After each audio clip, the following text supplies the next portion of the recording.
Hello YouTube. As you may have guessed from the title and what you see right now, I'm doing a review on the Shengshou 6x6. Just to make sure, I'm doing this review on a cube without die-in springs or any other modifications except for just breaking in and tensioning. Well, as you might have seen, I'm using a different background today. I'm just experimenting with what you guys like most. So comment down which background you would like most, and I'll try to get a setup done. Well, without further ado, let's get to the cube.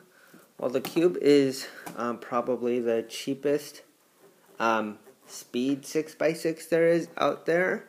I guess there's only a couple other real contenders in the 6x6 speed cubing realm. There's the V-Cube 6, which is very, very expensive, and it really sucks. And here's the Shengshou 6x6, and there's also the Moyu Aoshi, which I've heard mixed reviews on, and it's also expensive as well.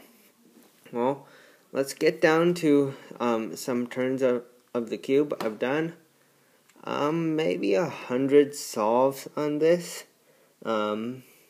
Maybe a bit less. It's still pretty well broken in because I use a very slow method that involves a lot of turns, so it's pretty well broken in.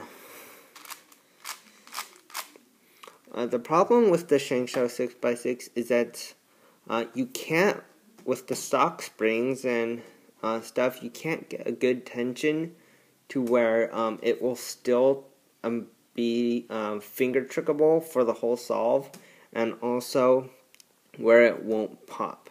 I've got it kind of tensioned to where finger tricking is really hard. It takes a lot of effort to do a full turn with a finger trick, but I still get a pop every few solves.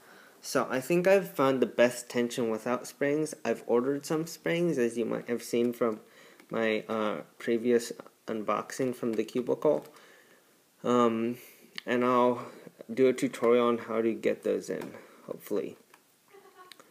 Speaking of the springs, I'd like to have your opinion. When I'm putting in the springs, should I also put in the die-in screws and washers, or do a combination of washers and springs, or screws and springs, or what should I do?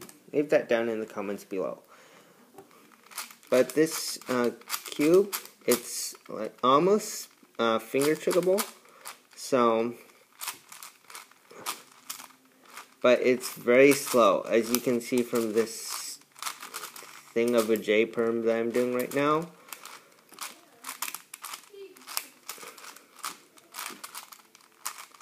Yeah, it's very, very sluggish and slow, and I'm hoping the die-in 57mm springs will change that. And let's, yeah, I guess you know how well it turns. The inner layers turn pretty good, like most Shengshou cubes do.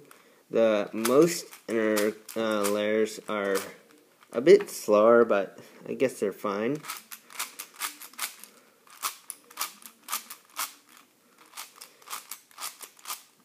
Yeah, so most of the turns are okay on this cube, I guess. So let's check out some corner cutting. This cube doesn't corner cut at all, and when you have it on tensions that are a bit loose, you will get really bad pops. Yeah, this cube corner cuts about that much. So, like maybe halfway to line, I guess. And on this corner cutting, it doesn't do anything at all, hardly.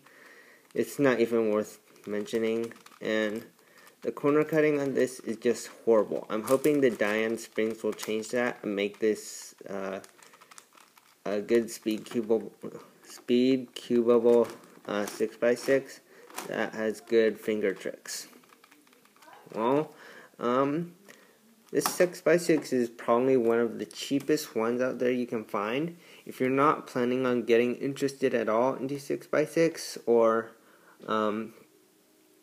else you just want to have one to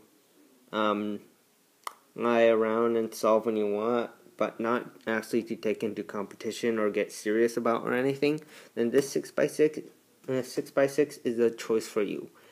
Do not ever get the V-Cube 6. I've heard terrible things about it, and it is crazy expensive. I think it's even more expensive than the Moyu Elshi. Well, if you're going for real things with the 6x6, if you're going serious, either get the Shengshou with springs, which wouldn't be the combination that I recommend, but I think the best choice for a speed 6x6er would to get a Moyu Aoshi and get Diane springs. So otherwise, the Shengshou 6x6 would be a great choice. Probably the best out of 3-ish choices out there.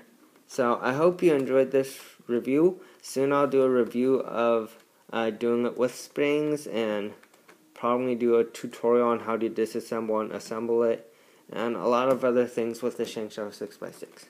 Hope you enjoyed this video. Please like, subscribe, and comment. Especially comment on my question at the beginning of this video. Should I put in the Diane screws and washers with the springs, or just the screws and the springs, or washers and springs, or whatever? So comment that down below, and don't just guess at it. Only comment if you've tried both. Well, tried combinations and you thought they worked out well. So that's the end of this video. Bye.